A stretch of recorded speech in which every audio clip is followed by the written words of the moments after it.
So, the story of this movie kicks off 800 years ago. Way out in an old, dusty desert, we see a spaceship come down.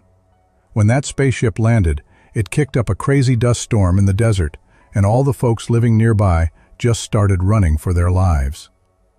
Among those who were running, there was a girl, and her necklace actually fell to the ground while she was trying to get away. After that, the scene fast forwards to the present day. 800 years have passed, and at the exact spot where that spaceship landed, there's a big research project going on.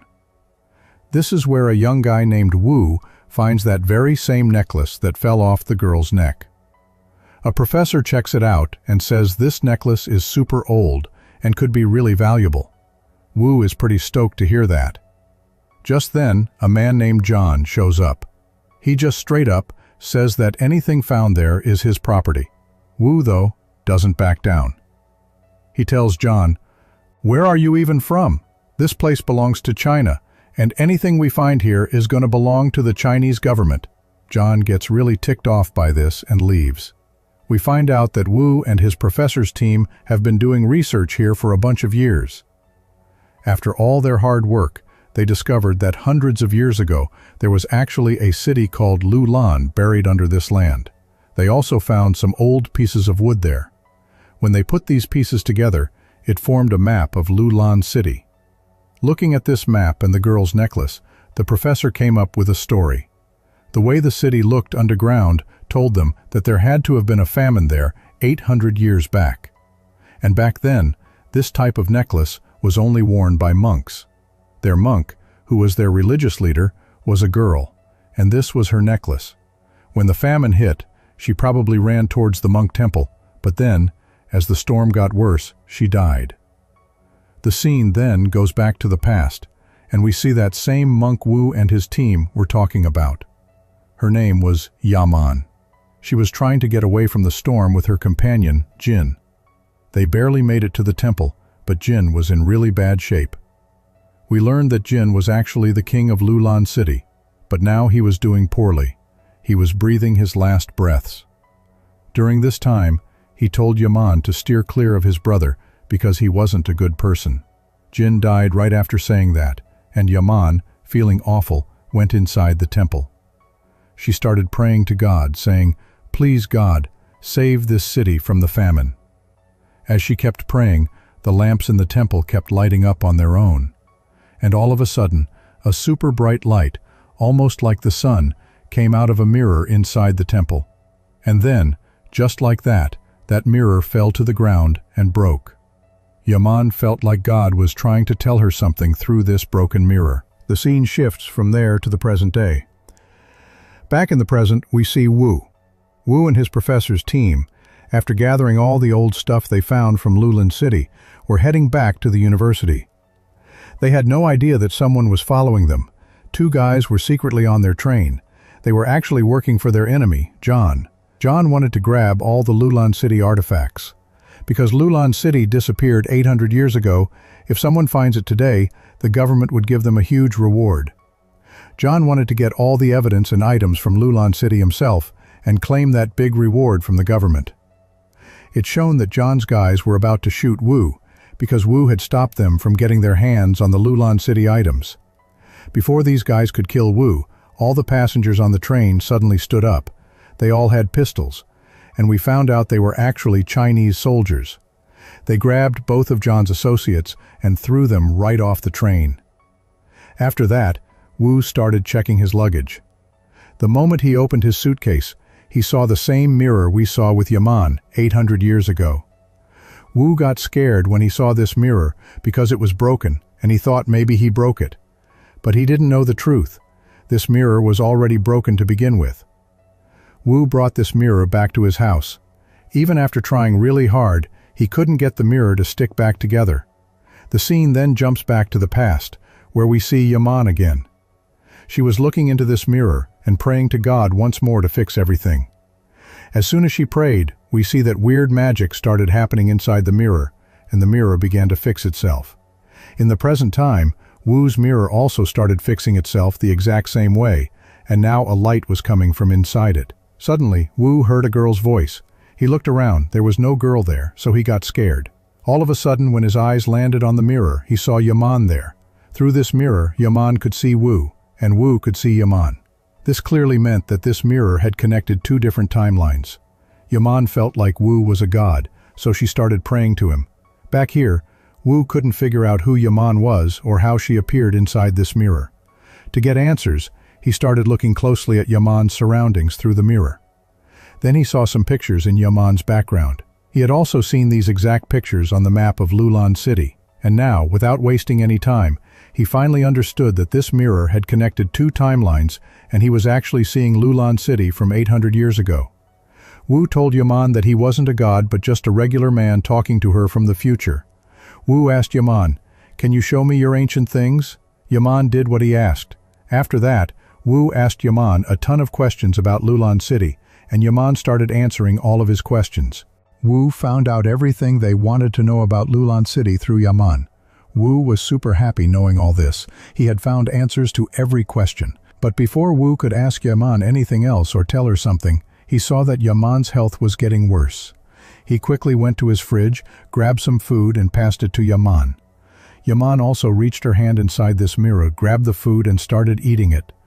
This food was incredibly delicious. Yaman had never eaten anything like it in her time. While eating, Yaman started talking to Wu, and in no time, they developed a really good understanding between them.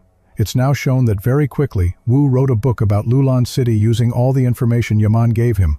For making such a huge discovery, Wu was also given a very big reward by the government. At this ceremony, we see that John was there too, and he was pretty upset about Wu's success. He couldn't understand how Wu figured out so many truths so fast. He just knew there had to be some kind of secret behind it. Anyway, we see that Wu goes back to his house and uses that mirror to contact Yaman again. Today, Yaman looked pretty sad. Wu asked, "What happened to you?" Yaman replied that a huge disaster had struck her place. "Our king is really bad. Before Jin was the king here, he was very kind, but then his brother betrayed him and took over. Since then, this city has just been going downhill." Yaman also told Wu about that spaceship we saw landing in the past at the beginning of the story. Yaman told him that God had arrived here in a flying object, which that bad king wanted to kill. Wu realized that Yaman was talking about aliens. They must have come here in that spaceship, and that king must have killed the aliens. While these two were talking, we see that Wu's companion was listening to all their conversations from outside the door. Before she could even come inside, John's people kidnapped her from behind. And now, through this girl, John figured out Wu's secret, how he wrote a book on LAU LAN city so quickly. That's why John now sent two of his men to Wu's house to steal that mirror. Meanwhile, we see that Wu was sleeping with that mirror right next to him. He didn't keep this mirror far from him anymore because he had truly fallen in love with Yaman. He just couldn't sleep without seeing Yaman or talking to her. Through this mirror, Yaman had become a part of his life, a really important part. Every night, Wu used to read a poem to her, which Yaman now couldn't sleep without hearing. Even after Yaman fell asleep, Wu would just keep looking at her. Now, even in his dreams, only Yaman started appearing. It's shown that John's two men quietly snuck into Wu's house, but luckily, Wu sensed them arriving, so grabbing his mirror, he escaped out the back window of his room, hid on one side and tried to tell Yaman his whole situation through the mirror, how a man named John was after him and wanted to take this mirror. Before Wu could tell her more, John put his hand on Wu's shoulder and snatched the mirror from his hand. John's men then caught Wu. On the other side, it's shown that Yaman had also been caught by the LAU LAN soldiers inside her temple. And because Wu and Yaman were now far from each other, the portal of this mirror closed. Yaman was then taken in front of the king, and the king demanded to know the truth about this mirror. Yaman didn't say anything, but her soldier blurted out that it was a magical mirror. He said through it they could even go to heaven, but only Yaman could open this mirror because she was a monk. The king then grabbed Yaman and took her near the tomb of God. This wasn't actually a tomb, it was an alien spaceship where they had killed and tied up the aliens. In the present, we see that John was also taking Wu to that alien spaceship. Once they reached the alien spaceship, John told Wu to open the portal of this mirror. Meanwhile, 800 years ago, the exact same thing was happening with Yaman. The king was telling her to open the mirror's portal. At different times, both Yaman and Wu climbed onto that alien spaceship, and as soon as they brought that mirror in front of their faces, a storm of light started coming out. A portal opened, and both timelines merged, which meant Wu and Yaman could now see each other. They were standing right in front of each other. As soon as Wu saw Yaman, he quickly hugged her. Yaman was also really emotional seeing him, because she had started loving him too now. After this, Wu moved Yaman away from him and said, "Everything will be fine, don't worry." John got furious seeing all this, and in a fit of rage, he shot Wu. His gunshot caused this portal to start closing. On the other side, 800 years ago, Yaman was also captured by the king's soldiers. Back here, Wu, who was shot in the shoulder, was rescued by his companions to save his life. And from this closing portal, the king and many of his soldiers were pulled into this future world. It shown that Yaman was left behind 800 years ago, and as soon as the king came here, the portal slammed shut. This evil king asked John, "Is this heaven?" John replied, "Yes, this is heaven, and I am your God." Hearing this, that evil king got even angrier because he wanted to be God himself.